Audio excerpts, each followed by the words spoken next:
And then the next one is pranamaya. Pranamaya, okay, lifeless. So there gradually one understands other living entities also. But only on that level, we need some rules, because otherwise it's still selfish. Because if there's no rules, people will take advantage of me. If I take advantage of them, they will take advantage of me. If I steal, people will steal from me. So we need rules so that nobody will steal what I have. So it's still very selfish. And on Jnanamaya or Manamaya, it says Manamaya, Jnanamaya, that's just the level of the mind, thinking, feeling and willing. And actually our Ramanuja Acharya, he quotes Taittiriya Upanishad, where it said that Jnanamaya means only a person who's following the Vedic system. So often we hear Jnanamaya, Manamaya is just the thinking, feeling and willing. But they quote in this Taittiriya Upanishad, quotes that it's one following the Vedic system. So that's already elevated. But all these three first are bodily conceptions, very deep-rooted bodily conceptions. Only on Vijnana Maya, there you start contemplating transcendence. You understand you're not this body, at least to some degree.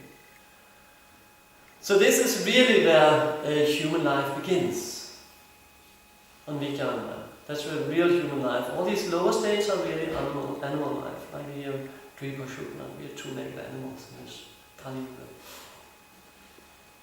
So human life starts when we begin to realize that we're not this body and living that. So everything we do for the body, of course we need to maintain the body, but everything we do for the body really is in the body conception of life.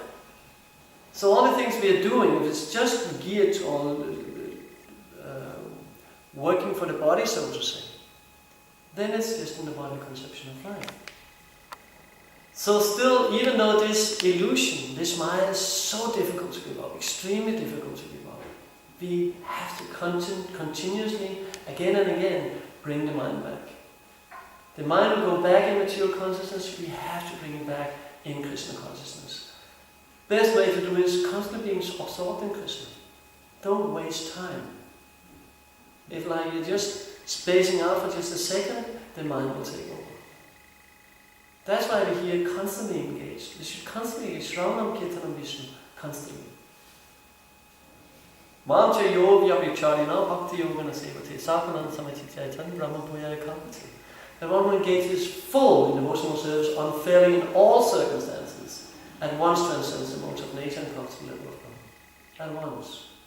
So that's the only way, fully engaged, constantly absorbed.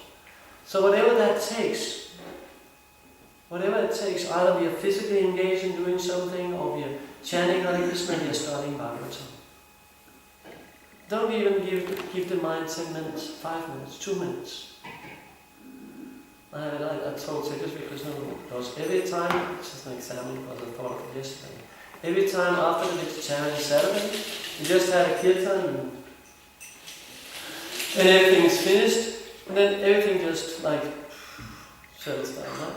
And then people start talking and sitting down and hanging out, and for me, I go crazy. Okay, one thing is I'm hungry, let's go home and get some prasadam, right? But why sit here just and hang out? Now we're finished, okay, let's go. It shouldn't take more than 10 minutes, everything is in the car and we're out of there. Next project. Right? And hopefully that's sitting down with Bhagavatam. Or talking about Krishna, whatever. But all this just, okay, now we did from Yajna, now we should space out a little. Very dangerous. We have no time for spacing out. We have no time for doing things that deviate us away from Krishna. We are training the mind. All the activities we're doing is constantly training our mind. The problem is because we have trained our mind, we have made the mind accustomed or used with being in mind through lifetime and lifetime and lifetimes. So whenever we just, like if one was an alcoholic and walk into a bar, it takes one drink, right? You're finished. Normally. Just one drink. But if you say no, not even for a second, right? I don't even want to cross that door. I don't even want to get in there. not to speak of drinking anything. This first thing, you're finished. This is our mind is, because we are addicts. We are intoxicated by Maya. So we are addicts. So immediately some association demands that. Just like glue, fits, exactly fits, like just goes together. And then very difficult to get out again. So that's why Prabhupada says so often we shouldn't even give Maya a finger. We shouldn't even give her just no space for Maya. That's what Krishna consciousness really means. We need to have this full absorption all the time, and it's very dangerous. We're all struggling with it. But the more we hear it, and the more we like get on our toes, so to say, the easier it becomes. And the more we are with devotees having that mentality, the easier it becomes. The more we are hanging out, like again, it's like the same principle. Just a minute's bad association, the mind is taken away. So our protective mantras, of course the Hare Krishna mantra, and our protective, our armor is like what we hear in Bhagavatam. That's why Bhagavatam is so extremely important. Because we hear here what happened to a person like Taketu. Conscious-wise, most likely, for my sake, I don't even reach his knees.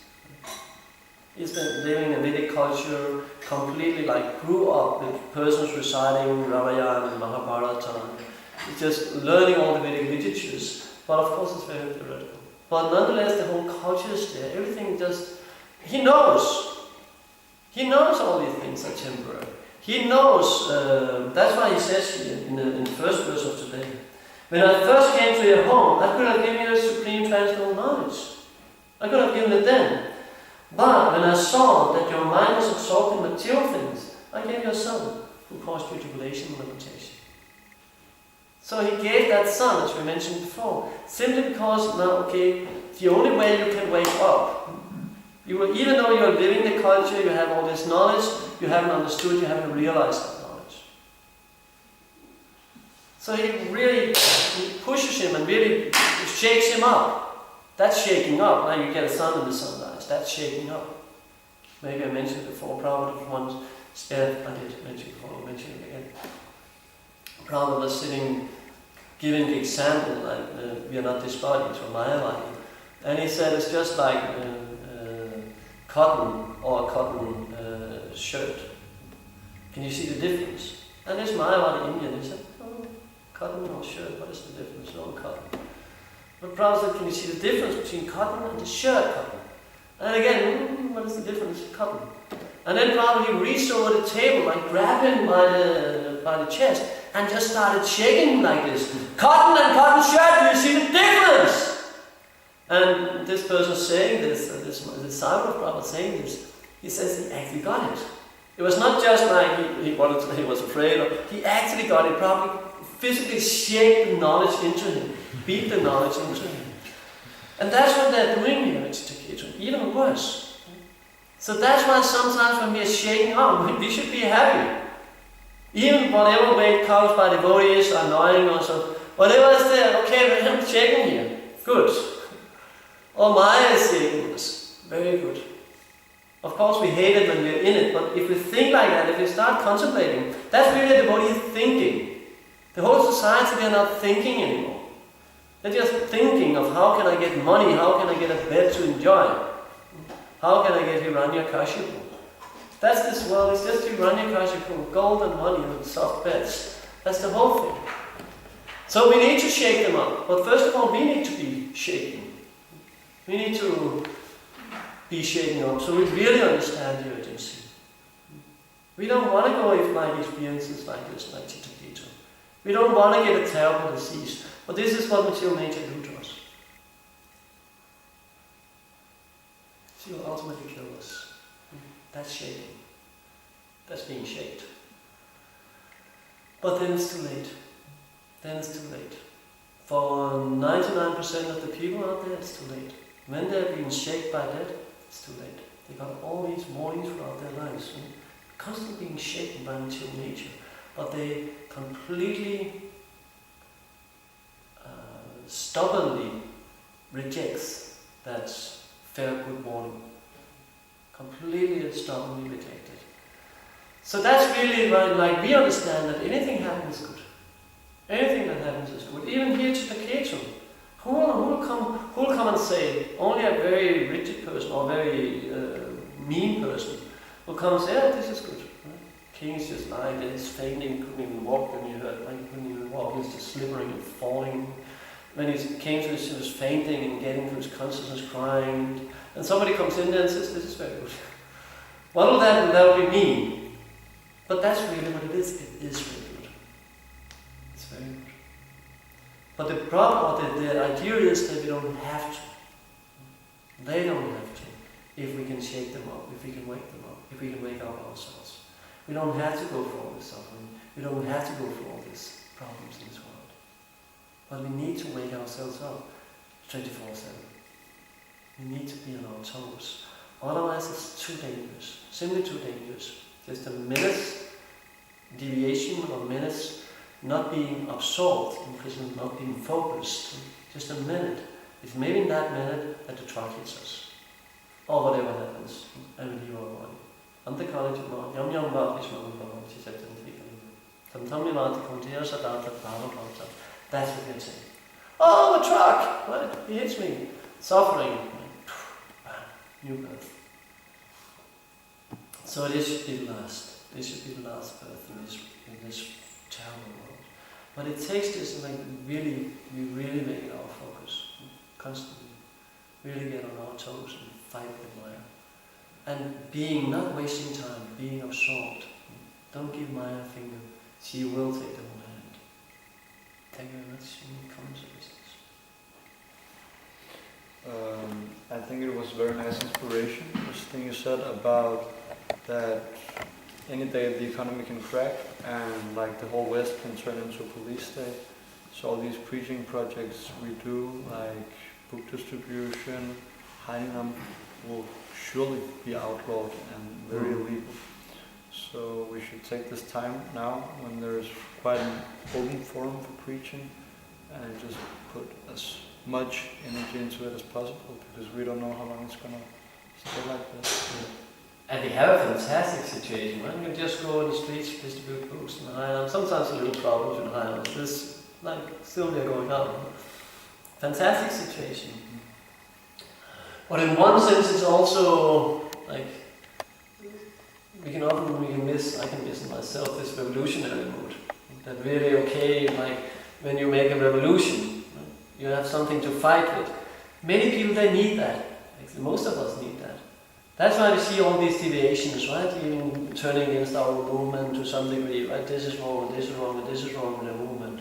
Because you need something to fight with. Right?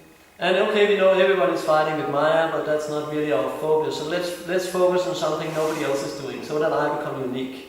So then we have all these movements in the movement, like this is deviation, this deviation. Anyway, getting back to your question, to your comment, that yes, we have a great opportunity, that we can just go out there. We just open the door, go out there and preach to people. So many places they cannot. And but even if something happens, that will open a new opportunity. Probably open a new opportunity. Prabhupada was asked, what if a new world war comes? What will we do? That's it. We'll just share another question. So in one sense, yes, but in another sense, there's always a way to preach. Either we do it undercover or out in the open or whatever. But yes, we should take advantage. Now we have all opportunities. Nothing is stopping us. We can just go out there. But even if they're stopping us, we'll still go out there. Just in a different way. Because it's all about preaching. We are here for preaching. And at the same time, as I often mention this, we need to, as we are preaching, we need to prepare ourselves to really become good preachers, to really have something to give. Not just to the common man, but to society, to the government. We need to be the governors of the kings. So unless we really, like, you need persons of this caliber, like Angela Rishi and none of them. This isn't the problem. That's kind of persons we need. So yeah, let's take advantage. Any other things? Also, it's a very nice point is about shaking people up. Often we have this tendency that we don't want to be too harsh because we don't want to hurt people's feelings. So, but that is also kind of being in Maya, because like the real violence, that is letting them go to hell, and the real compassion is stopping them. Yeah. Of course, it's a thin line. Like you can go to either extreme, but definitely Prabhupada he would do that, right? He would sometimes he would just really shake people up, even with a so-called bad result. What was it we just mentioned? Donovan came, but some other bands also. I can't remember what they were called. But most of their songs are all about this, just sex and all of them. You know what they're saying often. And then Prabhupada, and they're quite famous. And the devotees mentioned this. They're saying we were really praying that Prabhupada would not speak about the Four Regulatory Principles. They were sitting there praying, please, Krishna, please let Prabhupada speak, because they were so just into enjoying. And Prabhupada, of course, he just, and then there's these four principles you have to follow, no meaning, and especially in only 6 days. And then they left, and they never saw them again. But who knows? Still, Prabhupada did definitely get in there.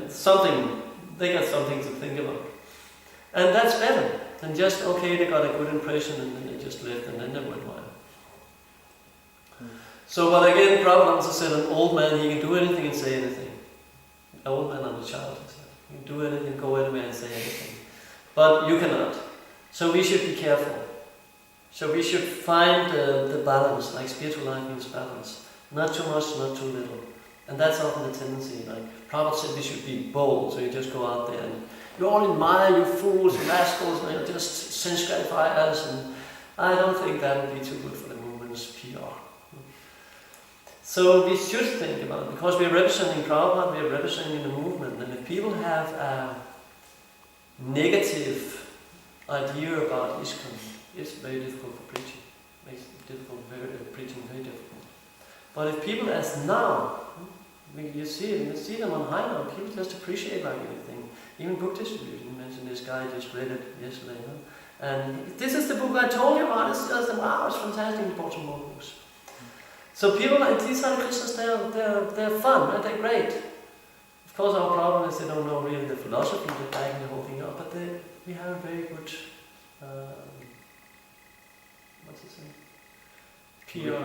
reputation in society. Very good reputation. So we should keep that, but not go to the extreme where we just please us. Right? We should go out there and say, no, this is wrong. The information material world is going, this is wrong, and we're completely against it. That was Prabhupada's point. Thank you very much. Grandaraj Srimad Bhagavatam ki Jai.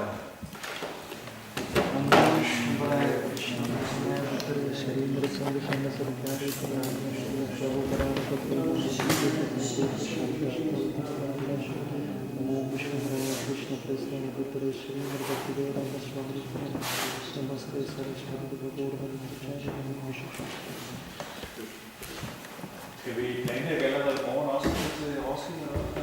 Jeg ved ikke, vi kommer lige fra... Maybe I have a little background. I was late in my rounds and now it's a little bit. So